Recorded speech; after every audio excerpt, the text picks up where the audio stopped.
I'll lift off. So the joys of internet, Brandi, right? That was. I'm telling you, we can't. The internet controls us, but we don't control it, right? I know. We don't realize how much we rely on it until we don't I actually know. have the internet. So, right, That's what we're so doing, true. welcome, guys. So, what we're doing, we'll just give you a couple of minutes just to log on here because this is going to be a good one. I'm actually really excited, but honestly, I spoke to Brandi before and we've been chatting for quite a while on Yeah, TikTok. several months, I think. Yeah, and it's actually really, really helped me in my own personal problems, shall we say, going on just now. But Yeah. for those of you watching, you might log in and think attachment style.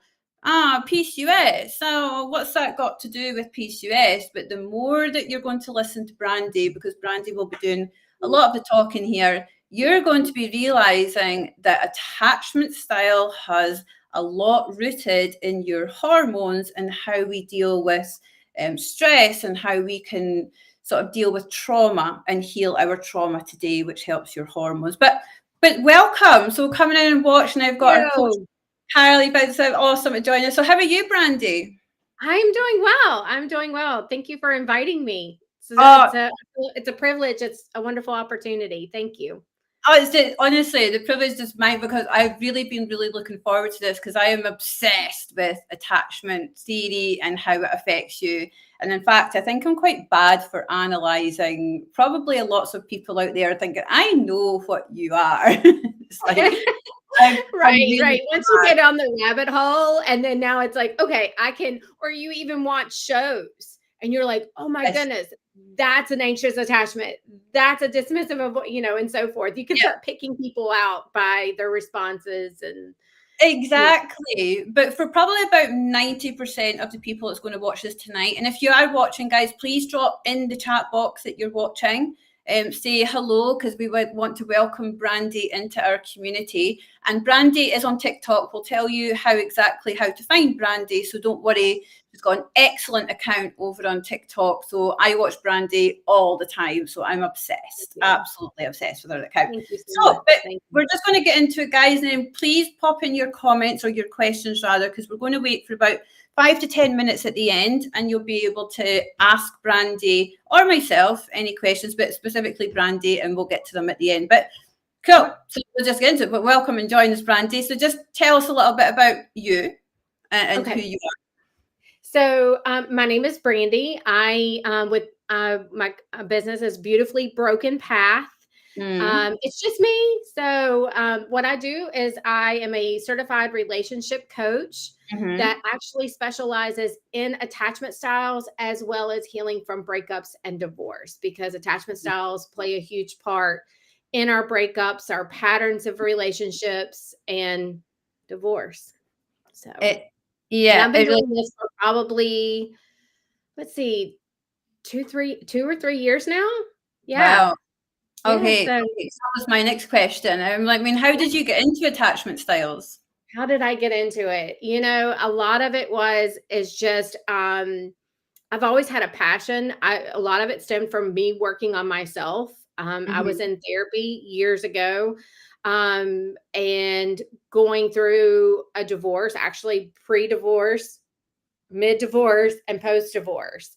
And that is what really prompted me to want to help others through that process as well. And then, of course, understanding how I realized that not many people understood attachment style. Exactly. Yes. And I think but only about 2 years ago, I actually found out what I was. Well, it wasn't really talked about. And so then I was able to learn my own attachment style and how it played a role in my past relationships. Then, of course, it allowed me to dive a little bit deeper and understand during therapy on how my childhood, the trauma that I went through, affected and molded me into the attachment style that I had, and how that carried over into my relationships and my marriage and so forth. Yeah, I'm glad you said that, because a lot of the time with PCOS, it's sometimes childhood trauma can then lead on to the severity of PCOS, and it's to do with hormones and cortisol, which I'll touch on a little bit shortly. But just for everyone watching, what are attachment styles? What is attachment theory? So what are attachment styles? Attachment styles basically are how we attach, how we interact, how we bond in relationships. I mean, that is the best way to put it. It's just how we connect, how we interact, and how we bond in relationships, how we attach to others. And it has a lot to do with our behavior and emotional responses. It really does. Even as adults, guys, it's so interesting how you would act when your relationships with your partner, at work, with your friends. We can all have these traits. So what are the attachment styles, Brandi? Okay. So, and I also want to talk about it even in the context of it's not just romantic relationships. I mean, these are also how we attach with family relationships, friendships, and so forth. But the best predictor, or let's just kind of go into it this way. So there are 4 attachment styles. Secure attachment, which is what we strive to be, what we want to achieve, is to be a secure attachment. The latest studies have shown that roughly 70 to 75% in the world have a secure attachment. I think they really? Yeah, I know. I'm shocked. Wow. I really think, and I've coached hundreds and hundreds of people all over the world. Wow. And all different attachment styles. I think it's more around the 50%. Yeah, because everyone, not everyone, a lot of people I come across, I can sense have, anxious or the avoidant. That's a lot of people. 50. That is a lot of people. So, but that is a secure attachment. Then you also have what is called the anxious preoccupied, informally known as the anxious attachment. Then you have the dismissive avoidant attachment, which people generalize and say avoidant attachment. But so you got to kind of think the anxious, the avoidant attachment you got to think of attachment styles on a spectrum. Yeah. So the anxious attachment is on the anxious preoccupied is on one end of the spectrum, and the dismissive avoidant is on the other end of the spectrum. Yeah. They're essentially 2 sides of the same coin. But they both have an insecure attachment style. Then you have the 4th, which is known as a disorganized attachment style, also known as a fearful avoidant. Now, a lot of people think that the fearful avoidant kind of falls in the middle of that spectrum, but they don't. They are more like the whole spectrum. Okay, I would liken it as a pendulum, because this is what I am, and I think that's what you are as well. And I think it's the most rare, of course, that we have to be the most rare. But it's like a pendulum, isn't it? Because I find that I can swing from one to the other. You can swing one side to the other. Yeah. It is so they embody both the anxious preoccupied as well as a dismissive avoidant. Yeah. The reason why the fearful avoidant is the most complex and disorganized is because they can lean more one way than they lean the other. So you can take a fearful avoidant that leans more anxious, or you can take a dismissive avoidant, or you can take a fearful avoidant that leans more dismissive. Yeah.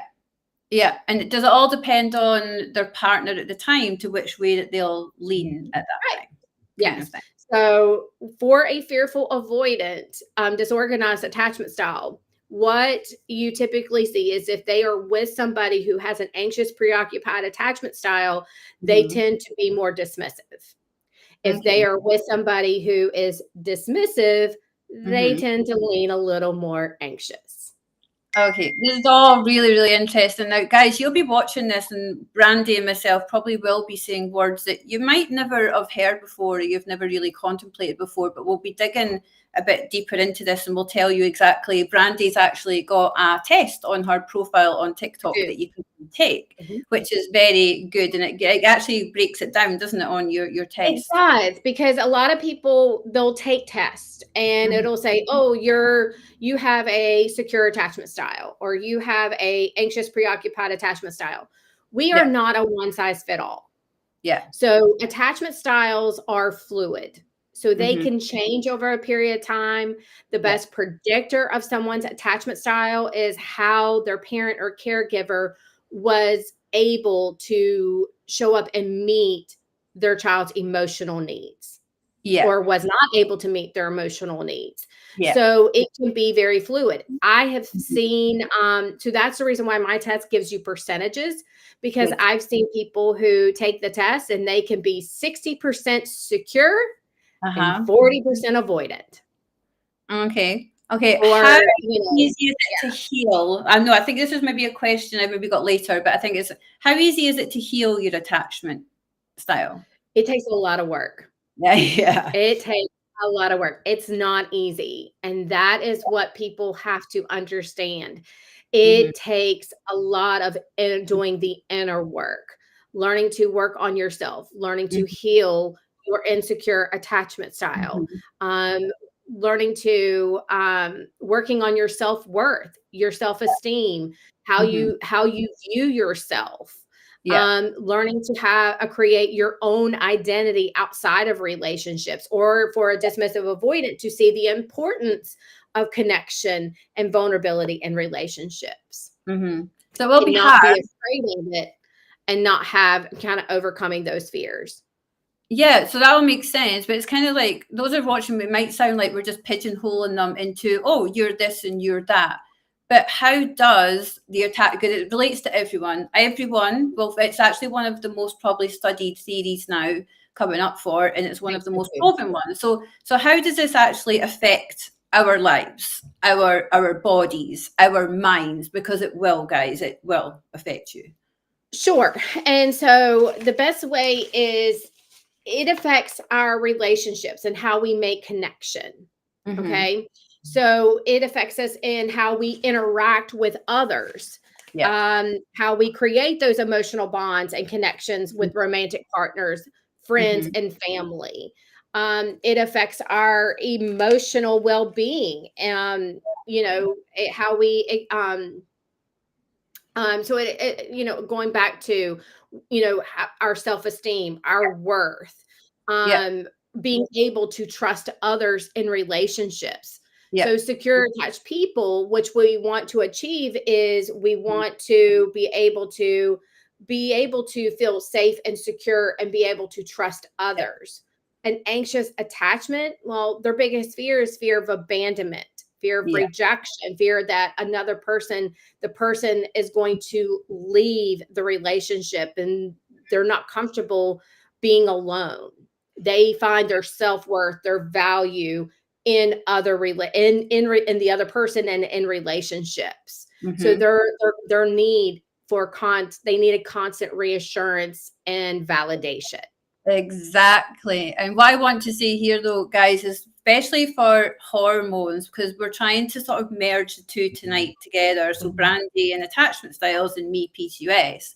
So what she's just saying there, it's about, can you imagine, so if you are, say, an anxious attachment style, can you imagine what it's like living with that anxiety all the time? Your cortisol, stress hormones, your sleep, it's going to be through the roof.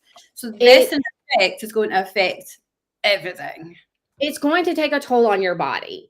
Absolutely. So when you have like an anxious attachment, or you have if you're a fearful avoidant that tends to lean anxious, it's going to increase your anxiety, which is going to cause more stress in your life. It's going to cause stress on your body. So, you're going to be more prone to cardiovascular issues. You're going to be more prone to autoimmune disorders. Like you mentioned, your cortisol levels are going to go up. So you're going to be in a constant state of fight or flight mode.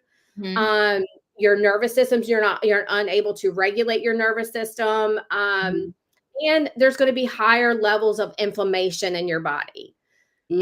So, and inflammation drives PCOS, and also anxiety, cortisol affects your ovulation, guys. It affects your menstrual cycles. It affects so much. So now I think you can maybe start to see why I'm having this live tonight, because when you can actually go backwards in your life to think, oh, I'm just anxious. So you're creating this identity for yourself. Oh, I'm just anxious. That's fine. But if you can go backwards to think, oh, I do this because I got abandoned as a child, which I did. So, you know, and then moving forward, I'm like this because I don't trust anyone moving forward. And it's when you can find the root cause of something, you can fix it, right? That's right. Do you find that that's sort of how you would do it in attachment styles for you? How far back do you go, Brandi, when you're helping? To the earliest memory, to the memories that stick out to them.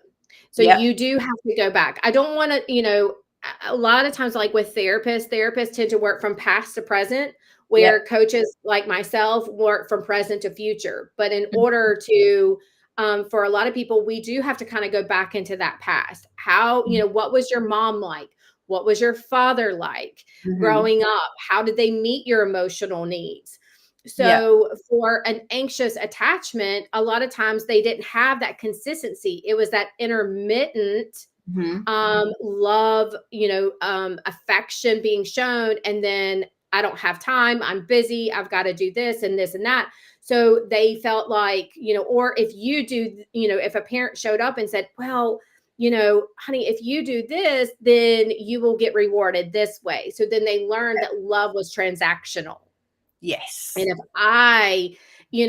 I do this for my mom and dad, then they're not going to leave me. They're not going to abandon me. And then I get that reassurance that I need.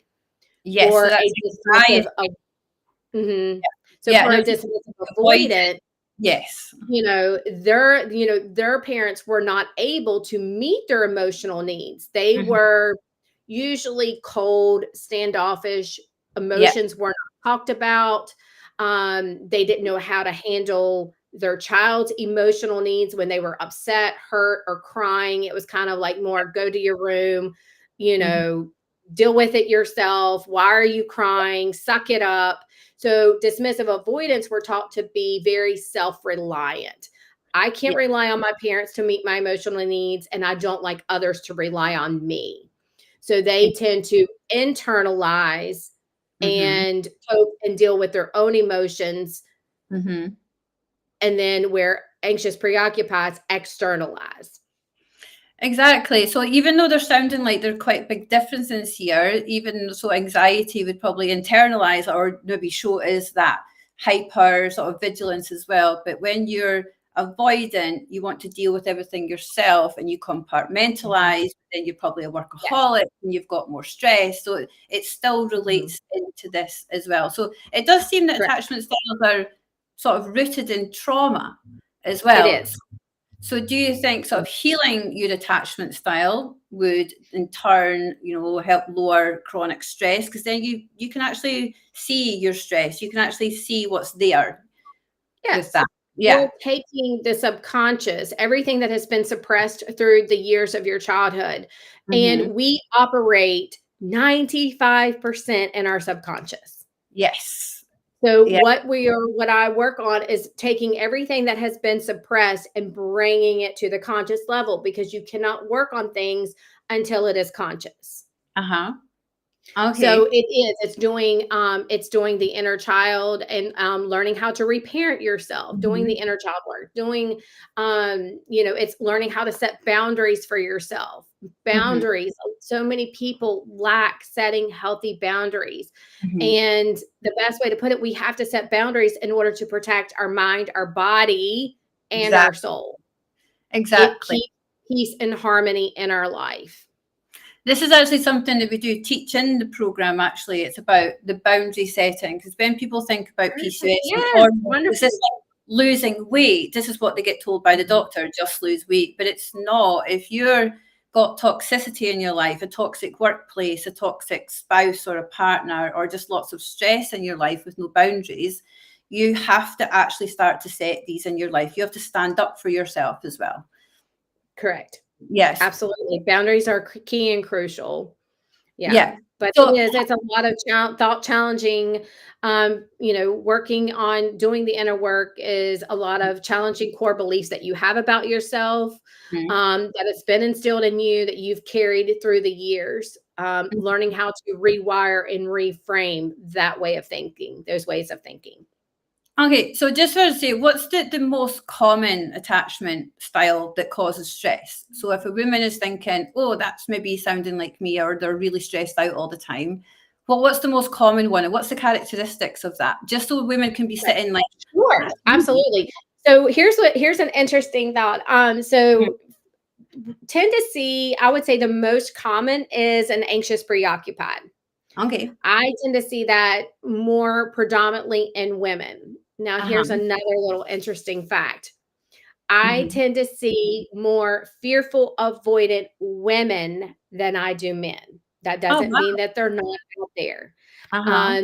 I do see dismissive avoidant women. They are out there, but when I do encounter a dismissive avoidant female, she's usually she's more dismissive than a man. Okay. Okay, that's So that's interesting. really interesting. Yeah, and it's very interesting. But yes, if I in talking about women, it's usually they have an anxious preoccupied attachment style or they have a fearful avoidant disorganized attachment style. Okay. So a fearful avoidant, I want to hit on this for just a moment, but a fearful avoidant disorganized attachment style is usually in result to either little T trauma or big T trauma. So they tend to have grown up in a household where that was very unpredictable, Mm-hmm. dysfunctional. They maybe experience some type of abuse, whether it's emotional, physical, mental, Mm-hmm. verbal, some type of abuse, whether they saw that between their parents Uh-huh. or that abuse spilled over onto them. Okay. So they weren't able to trust their environment. They may have taken the role as parent or caregiver.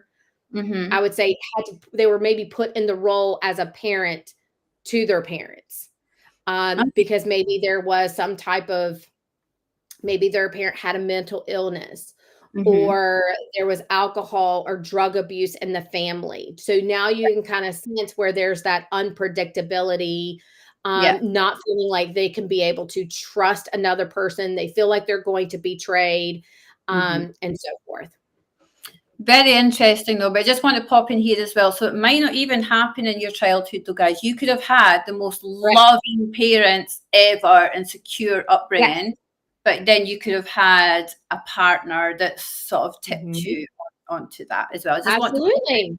just in Yeah. case, but my parents were like, mine weren't, but just in case you're thinking this. Mhm. Yeah, so it's all rooted. It's like once you start to go down the rabbit hole of attachment styles, I don't think you can come back. I think you get lost down that You rabbit hole. do. It's like, oh my God. And you start to realize like say certain things that you do, there's a reason behind it. And I think that's good because it's not just that you act the way you do because you're you, there's a reason behind it. So then you can actually fix and heal the reason and you can become more secure because like I say I was adamant I was a dismissive avoidant up until 2 years ago, but then I'm totally now sure I'm a FA, fearful avoidant. I'm Right. feeling more secure because I know the characteristics. So but Yes. how common is it that people actually can heal? Listen, I'm really interested in the healing process because this does help hormones, guys. Yeah. Listen, Mm, anybody can heal. That's the mm, thing. As long as you're willing to put in the work.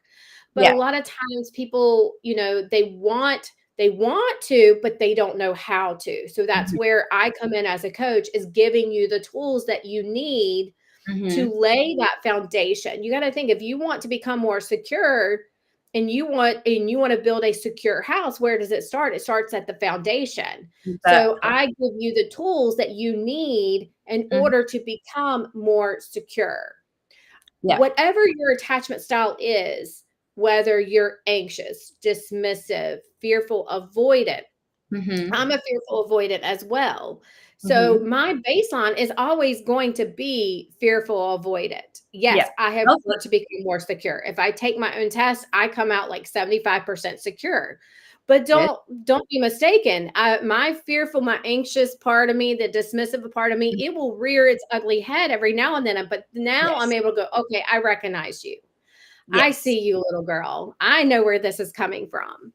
Yeah. And so I know now how to recognize and be able to regulate myself and know the work that I've put in. But can anyone work and do the inner work and heal to become more secure? Absolutely.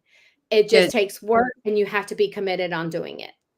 Because I do, we'll talk about it at the end, though, guys. I do recommend Brandi's TikToks. Like I say, I binged it, and it's so insightful. And then when you do start to realize that the actions you're doing, because it not only helps you as a person, it helps build your relationship with your partner as well, because you can start to identify problems between you both, because more than likely you're maybe like an avoidant, anxious sort of together. That's a common partnership, isn't it? Or secured. But this really does, like you say, affect your hormones. And when you can start to help your attachment style, you can start to help your hormones, because it's not just about losing weight, as I said, about that. And it's quite heavily on the oxytocin as well. So I'm just dropping this in here. Hopefully I'm not sort of catching you on the spot by this one, because I didn't tell you I remembered about it here. Because oxytocin, yeah, we're actually deficient. Women with PCOS, it has been found that we are low in oxytocin.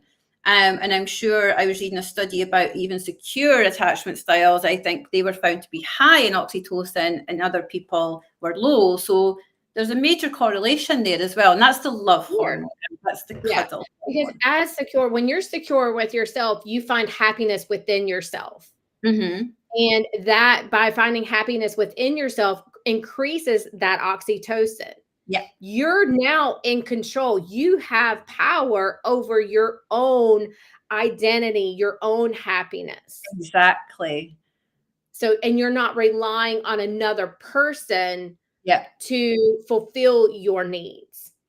Yeah. I'm loving this. And fulfill them for yourself. You learn that balance between, interdependence and dependence. Yep. So it's so, let's say, all this rabbit hole you can start to go down with one thing, but when you realize your own attachment style, this is where you can start to heal, and the work that you can do on yourself, even within a year, it's phenomenal. Can I say that? Phenomenal. It's actually amazing, isn't it? You can do a total 180 on the person that you were even say a year ago, and it's not impossible to have even a better job, a better relationship, better foundational friendships, a better relationship with yourself, your mental health.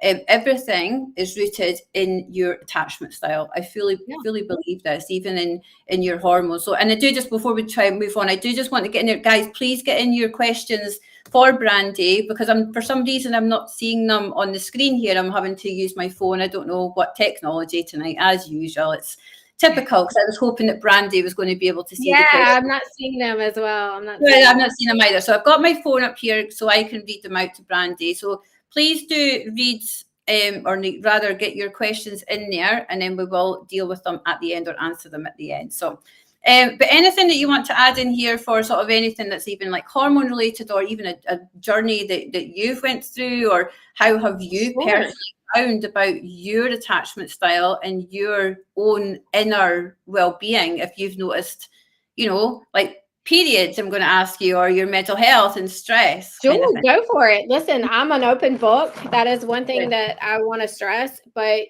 before, as I was working on my attachment style, and working on my own healing, I can tell you, like, there was a point in my life where I allowed so much, because of my attachment style and the amount of stress and anxiety of being in a toxic relationship. You made a really good point earlier about how, yes, our childhood is the best predictor. Yeah. But you can take somebody who grew up in a very secure home, a loving, nurturing environment, but then get into a very toxic, abusive narcissistic relationship that can cause someone to be a fearful avoidant, have a fearful avoidant attachment style. Yeah. So that being said, for me, I had a nervous breakdown. Wow. That is how much my attachment style and I was completely anxious around that time, that I had a nervous breakdown. I ended up in a behavioral health unit for 5 days. Okay. So that is the toll that it took on me, not to mention I was dealing with 2 autoimmune disorders at that time. And that was lichen sclerosis. I'm not sure if you're familiar. Nope. And also interstitial cystitis, which is chronic inflammation of the bladder. Yeah. So those were lichen sclerosis was basically it's the best way to explain it is inflammation in the labia vagina region. Okay. So I've heard of this one before, and it's quite painful, right? It's very painful, burning, itching. And so I was going from doctor to doctor until I finally figured out that it was, they finally gave it a name, and it's lichen sclerosis. Yeah. Once I worked on myself, I did the inner work, I healed my attachment style, I became more of a healthy, secure individual. Good. Those who I have not had a problem with them since. Wow. That is honestly, I'm so amazed at that. And this is how I'm really excited to be going down this road and helping the women, because I have touched on attachment styles before in the program, but it's more like these things about what is your attachment style, but it's where you have to do that work yourself. And when you realize and doing it, because you can attach this to everything in your life. But how did you find that it affected your periods, if I can ask? Did you know how it affected my periods? I had very heavy. It was very heavy. My cramps, my menstrual cycle it would last not just the 5 to 6 days. They were lasting like 7, 8 days. Okay. It was very heavy. It was hot. The menstrual cramps were immense to where I would have to call out of work. It was bad. It was really bad. That's the whole thing. Our stress on our body can take its toll in many, many different ways. It really, really does. So I can probably say this, analyzing you now, Brandi, I'm terrible for that. Estrogen dominant. So the stress was like stealing your progesterone and causing all these problems with your estrogen. And then causing the heavy cycles, and it's just this vicious cycle that you're in. So again, I want to put this back to the ladies that are watching with the hormone conditions, especially if you're trying to conceive, or even if not, even if you're just wanting to go on a journey with reversing your PCOS and getting into a better place. This is why the doctors are getting it so wrong and just saying, just lose the weight and it'll all be fine. You can actually lose loads of weight and you can still be in such a place that your body is not healthy. This is where the doctors really need to start getting it right. But thankfully, we're going down that road here. And just to even let you know, like, I'm very familiar with PCOS years. And I'm going to say my age here, guys. I don't have any problems with it, but I'll be 46 in September. But for several years, I worked for a functional medicine physicians. So we specialized in bioidentical hormones, treating women with PCOS. And if you are familiar with functional medicine physicians, they are MDs that work to get to the root cause. Yes. Rather than, practicing medicine and throwing Band-Aids on symptoms. Yes, so that is the way that it should be done, because we're going off topic in my brain a little bit here. But when you go to the doctor, they're looking at you medically and they're giving you wild ranges about what's normal. Sure. Functionally, this is what I do when I look at bloods as well. It's functional. I look to see like where things are going wrong and the ranges. So it's always from a functional standpoint, not a medical standpoint for that. Exactly. So have you got anything else to add? Now we can get to questions, because I like to say attachment theory, we could probably, there's so much. There's so much. We are just scraping the surface in a very short amount of time, but there is so much that goes into attachment styles and understanding your attachment style, being able to understand your partner's attachment style, learning how to effectively communicate Mm-hmm. based on your style and There is relationships. so much, and it's so I won't even lie. Most of my doom scrolling on TikTok is actually about attachment styles and about how to help and things. It is really, really interesting. All right, so we're going to get to questions here. We'll see what we've got. And then if there is anything afterwards, remember, I'm going to help direct you over to Brandi, because Brandi does do even one-to-one calls, very reasonable. I've had one-to-one calls as well from Brandi. I've utilised her services, and very, very good, guys. Very good. All right, so let's go right back up to the top. So we'll just say sorry about not seeing the comments here. This is what my plan was, but I just wasn't. So Caroline's watching. Caroline's my coach in the program, so hello. Hey, Vlada, hello, Leanne. Okay, so can attachment styles, you've answered this one, I think, but I'll ask it again. Can attachment styles be fluid? So depending on social social setting, can it change? Absolutely. So that kind of like what we later talked about. Yes, attachment styles are fluid. It can be, it's, like I said, your childhood, your upbringing is probably the best predictor. However, you can, if you are married to somebody or with somebody who is a dismissive avoidant, over time, that will cause you to go more anxious. You can become an anxious preoccupied because of their dismissive avoidant behavior, their pattern of dismissive avoidant behaviors. So that's where you kind of get into this, what we know as the anxious avoidant trap. Yes. I've been there. It's a roller coaster. Yes, it is fluid. They can change. And that is the reason why you can heal your attachment style. Yeah, so good. But I think what maybe Leanne was also getting at here, and what I've read from this anyway, was, hopefully I'm right, Leanne. So say you are an avoidant at home with your partner. Can you then be anxious at work because maybe you have a really bad boss or something, so you're really anxious? Or maybe with family, you maybe go into a secure attachment mode. So I think that's what I'm reading from that. Absolutely. You can. You sure can. You can take a dismissive avoidant who is avoidant in romantic relationships, but they're secure in their friendships. Okay. Or their family. So yeah, absolutely. So that dynamic can shift. That's the reason why, I like percentages, because what percentage, if you've got a 30% anxious attachment, where does that anxious attachment show up in your life? Or where does that dismissive, maybe you have a 20% dismissive avoidant part of you. Where does that dismissive avoidant part show up? Interesting. Honestly, it's really, and just something else that's coming to my head. It's kind of relating to this. So if you're trying to heal and you are avoidant and your partner is anxious, and your partner has no interest in healing, no interest in even finding out what the hell attachment styles are, but you want to heal, how does that work? You work on yourself. You cannot control what another person says, does, reacts. You cannot control them, but you can control you.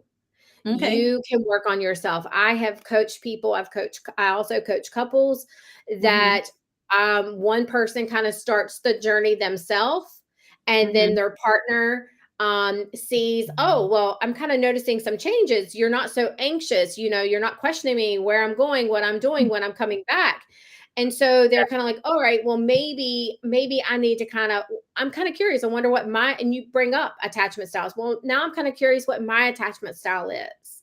Yeah. And that prompts them to kind of want to do the work, but that's not always the case. There are plenty of people that aren't willing to do the work. They're not wanting to seek therapy or coaching to kind of help them through with their attachment style. But if you are committed to the relationship and you're not ready to throw in the towel, working on yourself to become more secure is going to help you as far as maintaining your peace in the relationship and learning how to communicate with them and understanding their attachment style. Yeah, that makes a lot of sense. And it just sort of, it's me going down it in my head again. So if they're not ready, but you get into such a place that you grow and you're like, this isn't serving me anymore. So then you have to Right. make that decision, you know, do you You stay or do. do You have to make that decision for yourself. Sometimes people do become so secure in that relationship, they're committed to the relationship, so they choose to stay, but they don't. That person doesn't affect them the way yeah, they used to, or they finally get to a place of, you know what, I've worked on myself. I know that I deserve better.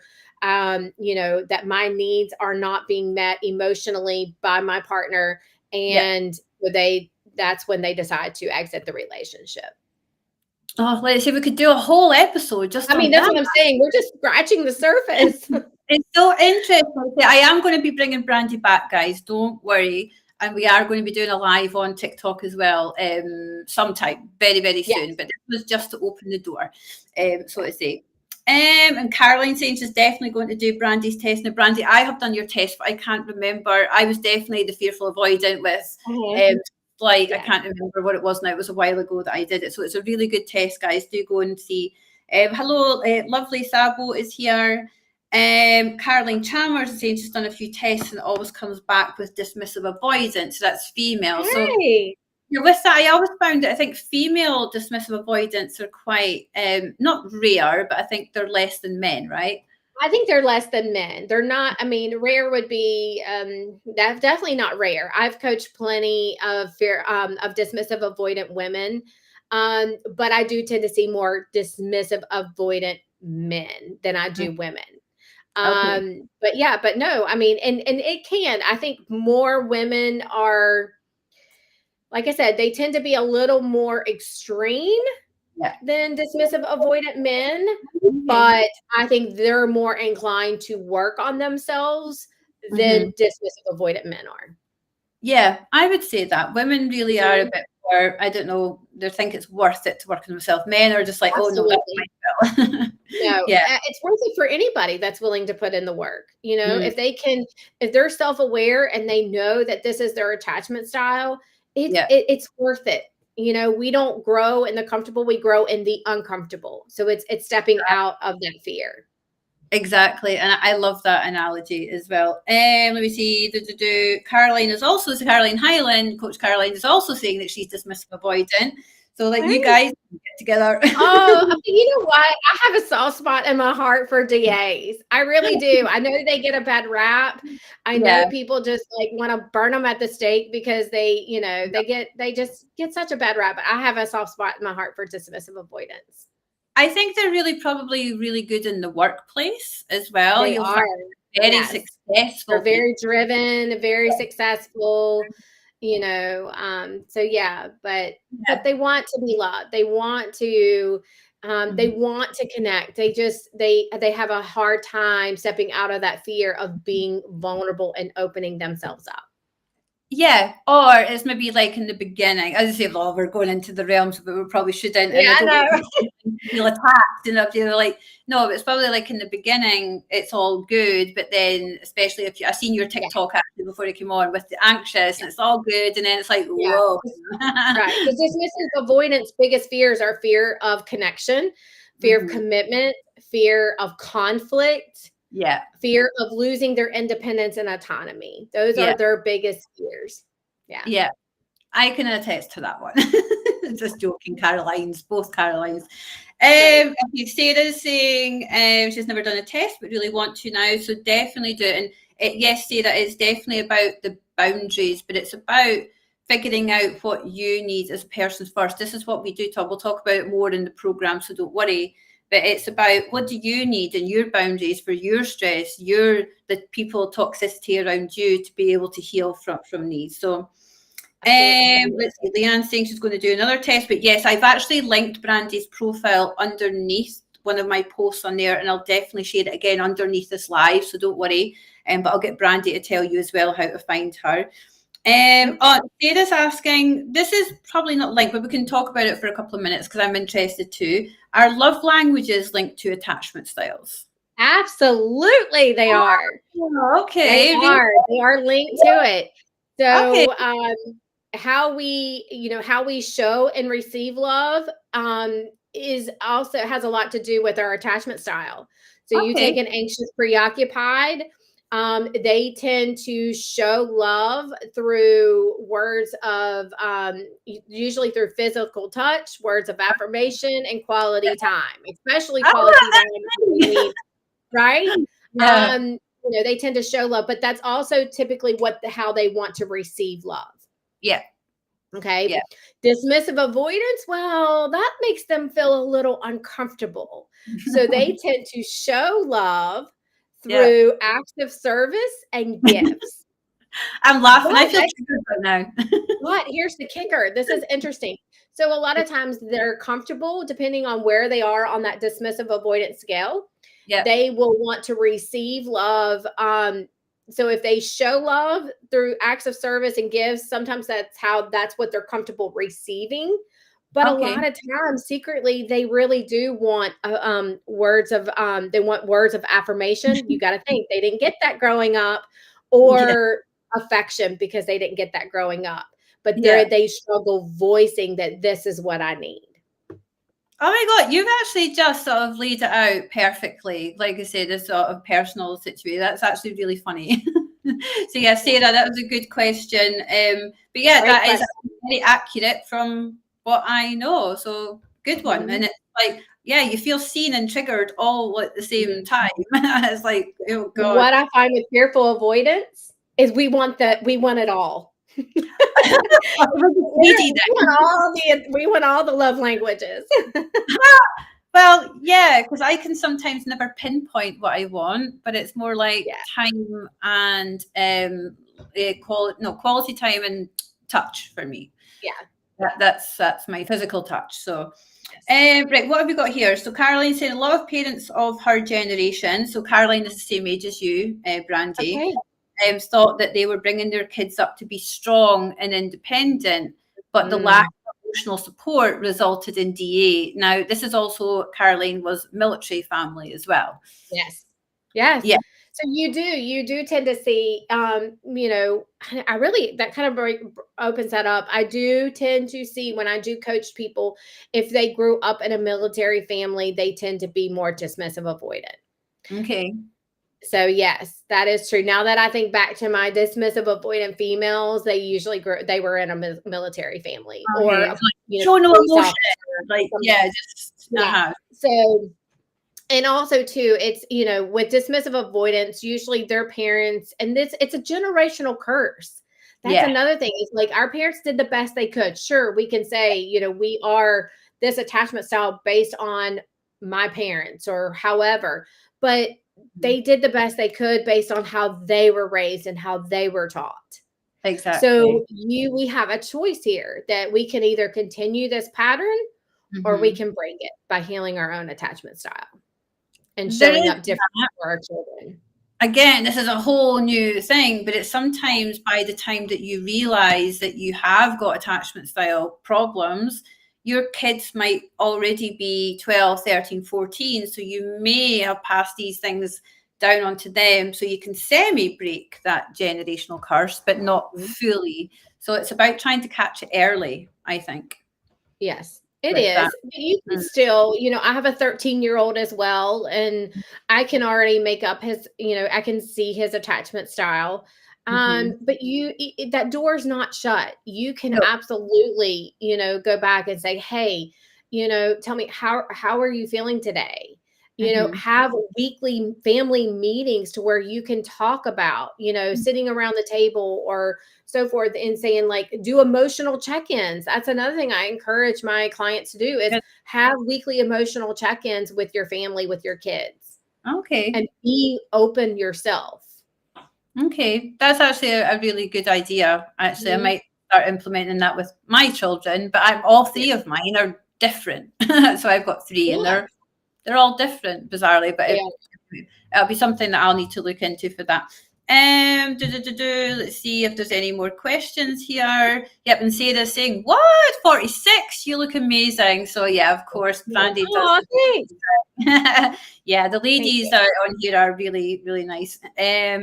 So Sarah's also saying, I can't wait to see what the world will be with a generation of emotionally more mature people who have been raised differently. So yes, this awareness will actually only go to serve the next generation. The more we know, the more Right. we can pass down as well, because it's the same with Right. PCOS. The more we're learning and the more that we know, it's like the autoimmune side of things as well. So this, again, I didn't know that attachment styles was autoimmune and inflammation. That's actually, I've learned something tonight. So that Yeah. is, I can go down that rabbit hole now. So very, very interesting. So yeah. And then Leanne saying spot on. So, and yes, Sarah, this will be absolutely available to rewatch. Don't worry, this is going to be going up here. We'll be putting up a little bits on TikTok and that, so you'll find it on my profile. It'll be there to stay. Don't worry. You can rewatch it, save it, and come back to it later. And then Sarah is saying they're so interesting regarding love languages, but this is something new for me tonight as well, because this understanding you can better serve relationships to reduce stress and conflict. So yeah, this is a good one again, so we can come back another time. So if you know your partner's love language, you know that if, like for say them doing your garden, say this one, so it's like that's an act of service, but you know, it's like Right. yeah. So if you are with somebody, if they're a dismissive avoidant and that's how they are, where they're comfortable showing love by doing acts of service, or maybe giving you a gift, you know, and you're thinking, you know, they don't love me. They're not showing me any attention. They're not doing this. If you probably step back and you know they're a dismissive avoidant because you've learned their attachment style, you could probably pick up on, oh, they were actually showing me love. They were, you know, doing this or doing that or emptying the dishwasher or whatever it may be, where you thought they did not love you or were showing you love. It's just not the way that you need or want to receive it. I know. How selfish. Right? Selfish of us, right? This is where you learn to communicate what you do need and how appreciative you are of what they are doing. So yeah, so this is really, I could just like, you know, say, no, you're not hogging the questions, keep them coming if you want, but we will be, I don't even know what the time is yet. So we will be actually way to wrap this up, because we don't want it to go on over longer than an hour, but I can't believe that's actually way to be an hour that we've been chatting. It's just went so quickly. But I will be, say, bringing Brandi back absolutely. Honestly, if she wants to talk to me, of course, but it's going to be really, I know you. And what we can do is we can go into a deeper topic now that we've got the surface level about attachment. And we'll do one on TikTok as well, but that's more fast paced. Just so for Brandi, it's like people just come in and ask questions, and it's more fast paced than this. So we'll do that. A lot more fast paced. Yeah. So it's best of both worlds that we've got here.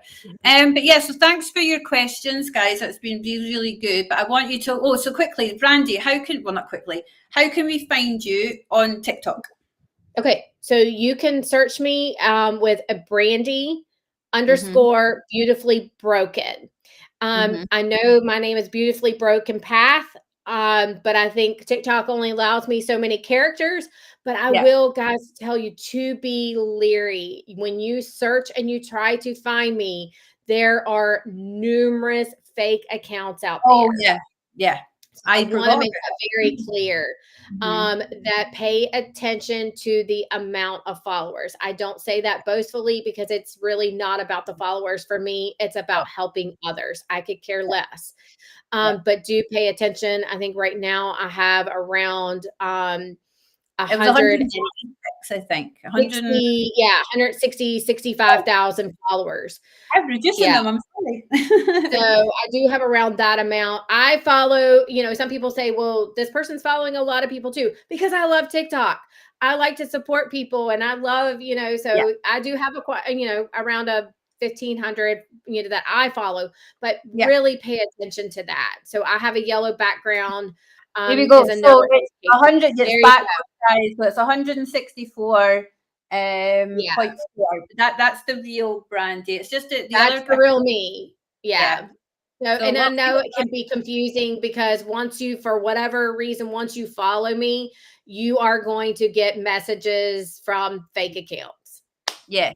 And it's like they'll try and sell you psychic readings. That's all they do. I'm not a psychic reader. You know, I'm not going to manifest for you or anything. or anything of the sorts. Yeah. No, so that is where, so on Brandi's account, it's like she's got a link tree just like I do. So go on there and then you can see everything. So I do actually recommend, if you're really interested in this, but just binge watch her content, guys. Even if you go for a one-to-one call, and then Brandi can help you out. Yeah. You know, that she's got as well. It is. Yeah. So yeah, I do offer one-on-one coaching at an affordable cost. So, you know, I do offer that. If you don't have TikTok, you can also just go to my link tree. And that's, you know, Brandi _ beautifully broken path. Yeah, most people have got TikTok, but what I'll do, Brandi, is I'll just copy your link tree and I'll pop it down below here as well.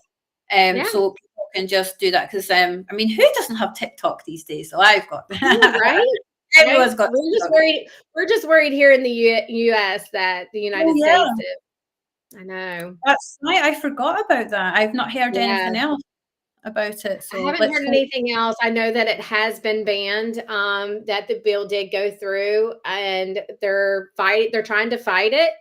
And I guess maybe they're anticipating, unless something's resolved, you know, probably around January, that we will somewhere around January. They said it would take months. Okay, so that's still come around quite quickly, but yeah. But don't worry, guys. I'm going to be helping Brandi a little bit, get her set up on the good old Facebook as well. So so you'll be able to see Brandi over on Facebook quite soon as well. So that'll be exciting. Yeah, because I think everyone should know their attachment style, and everyone should be able to know what it is and heal from it as well. So I absolutely, like, say, Brandi's my number one go-to for it. So I wouldn't have had her on otherwise. Thank you so much.